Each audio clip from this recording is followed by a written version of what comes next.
Diamond dance on my teeth, 100 bands on my jeans. Got some niggas that's gone, pray my niggas get free. My name is Halim Flowers, born and raised in Washington, D.C. My prison story started in 1997, January, about like 29 years ago. At the age of 16, falsely accused of being an aide and abettor to a felony murder. I went to trial, got convicted. They gave me 2 life sentences. At the age of 16, they charged me as an adult in the District of Columbia. And for me, what I really want to like speak about with my prison story is like entrepreneurship, because like I'm big on like value. And so like I don't want to like present a prison story that I don't believe like adds value to like people impacted by prison, people in prison, coming out of prison, maybe headed to prison. And so for me, like my prison story is about like entrepreneurship, because at the age of 12, we'll go back to the age of 11, I took my pre-SATs at Gonzaga Prep School, scored high on my pre-SATs, was in the gifted and talented program in DC public schools. At the age of 12, started selling drugs, gave up my academic career, and pretty much just used my book smarts and got street smarts and was able to make a few dollars in the streets selling crack. And then I went to prison, age 16, started like to sell drugs at the beginning of my prison sentence. And then I realized like once I just changed, started to learn about money, started like to develop my wellness, my spirituality, and like a moral code and ethics that kind of just like wasn't just bounded by like street code, but just like what I figured like is a human code, a moral ethics is based upon my humanity. I just like, man, even though it was easy to sell drugs in prison and you could make some money, I was like, man, if I keep doing this, when I get out and times get hard, I'm going to revert back to selling drugs. And I didn't want to revert back to selling drugs. And I knew that I was smart and that I could make money in more ways than selling drugs. And so what I did was, when I first got to USP Lewisburg, anybody that was in the feds with me will tell you, I hit the yard. I was 21 years of age when I went to the feds. So I started out at 16 at DC jail. 17, I was in Lord maximum security behind the wall. And 20, I went to Sussex 2 State Prison in Virginia. They contracted us to Virginia. And then when I was 21, they contracted us to the federal prison. So I went to what's known as the Big House, USP Lewisburg in Lewisburg, Pennsylvania. And as soon as I hit the yard, it was summertime, so I was like selling water, selling sodas. I started getting the guava paste, and I would like make this guava juice, and I bottle it up in the bottles of water, put it on ice, and I just hit the yard. I was flat foot hustling. You know what I'm saying? I was selling sodas, candy. I got a job in the law library. I started selling like putting like these little like M&Ms and cashews and just bagging that up like I used to bag up dope. I would sell that in the law library. The guys that was up there fighting for their freedom.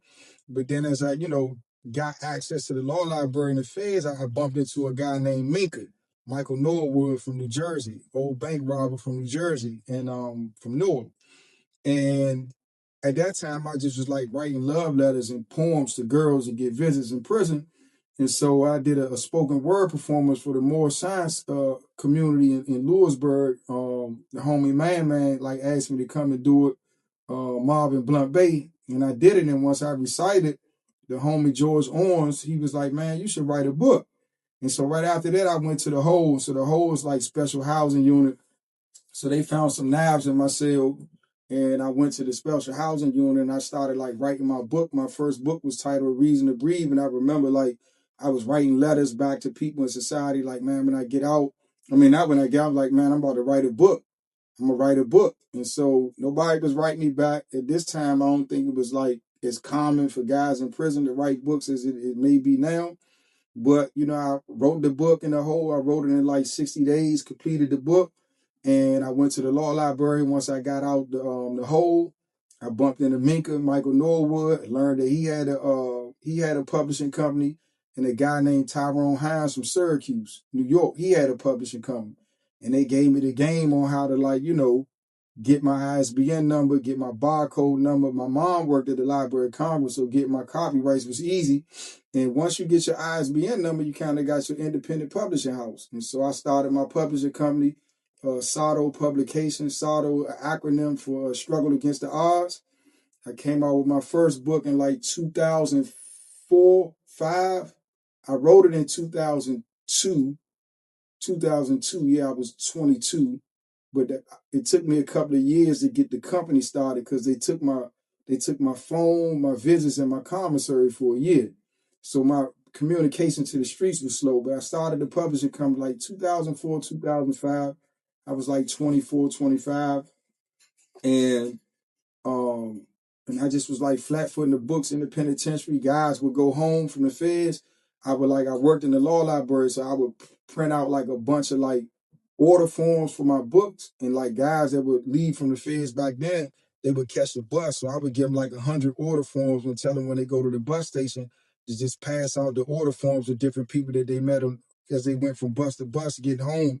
And then eventually I published 2 books. I left Lewisburg. I went to Farmington, New Jersey, and I wrote like 7 more books, but I didn't publish them.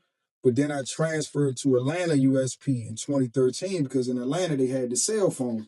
And even though the cell phones was illegal, they had them down there. And I knew that I wanted to get the cell phone for 2 purposes: to fight for my freedom, to study about this juvenile life issue that was developing in the U.S. Supreme Court, and to put my books online. Because you got to think, when I came to jail in 1997, the internet and social media and all that stuff, like Amazon books online, that stuff wasn't out like that then.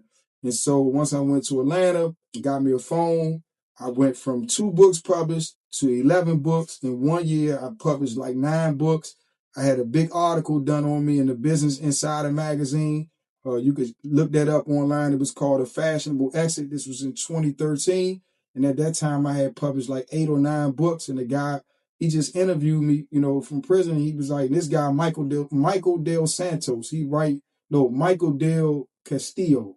He writes for the Forbes magazine now. And he did an interview about me, and he was like fascinated how I was able to be an entrepreneur from within prison.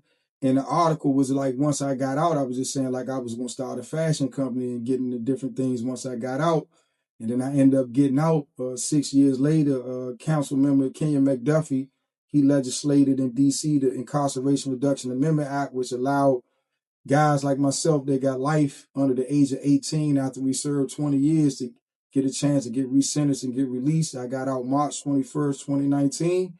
And once I got out, I got a fellowship with Echo and Green, which was a global fellowship for social entrepreneurs. And then I got a local fellowship, Halcyon Arts Lab, which was like a local organization that, like, if you were an artist that use your art in the interest of social justice, they'd give you a free condo, a free studio, and give you like $10,000 and give you a monthly stipend. So I got those 2 things. I got $40,000 for Echo and Green, and then the thing in DC, the local thing. So they gave me a place to live, a studio. And then from there, man, I just came out, started pushing my books, public speaking, spoken word, got introduced to Kim Kardashian, introduced me to Kanye. I did the spoken word performance at the Sunday service, Howard Homecoming 2019. Everything going good. March 2020, the world going lockdown, and I just started painting. And I kind of like, being in the art world, it was never a guy that I did time with in prison. Even though I did a lot of time with people in prison that painted, but I never saw anybody leave prison and make a career out of selling art. And so once I kind of like transitioned into that, that just put me in a different price range because, the value of art and how the market received me. And so I just wanted to like share my prison story experience about entrepreneurship, because my thing is like, I really ended up in jail from hustling, and that was like illegal entrepreneurship. And I went to jail and I made a sacrifice. I could have kept getting packing and moving packing. I could have left with way more money than I left with, but I sacrificed because I saw the long-term vision after prison. Even though I had 2 life sentences, I knew that one day I was going to get out, and I knew that I was going to be an entrepreneur. I knew I never wanted a job. I knew that I wanted to create jobs. And I knew that if times got hard in prison and I kept reverting back to selling drugs, that when times got hard in society, I would do the same thing. So everything that I'm doing today in fashion, music, public speaking, fine art, film, all of that came from the discipline and the hardships of running a legal publishing company in prison to society. It wasn't profitable. It didn't make me go viral, but it gave me the discipline and ability under extreme inhumane circumstances to build a brand and to stay committed to a vision, even when it's not financially profitable for the long payoff. And so that's my prison story, because for me, my Autonomics initiative is about helping creatives to form businesses through their creativity to protect globally scale and estate planning, intellectual property, and just like help, creatives, whether they make music, movies, fashion, paintings, podcasts, streaming, gaming, to make them understand that they are a business and how to move commercially globally and how to like cross pollinate and how to thrive instead of being like a starving artist narrative.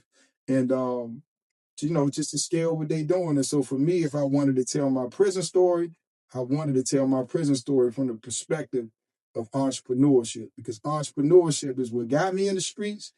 Entrepreneurship is what saved me when I was in prison from continuing to do being a criminal. And entrepreneurship has helped me to thrive out here in society.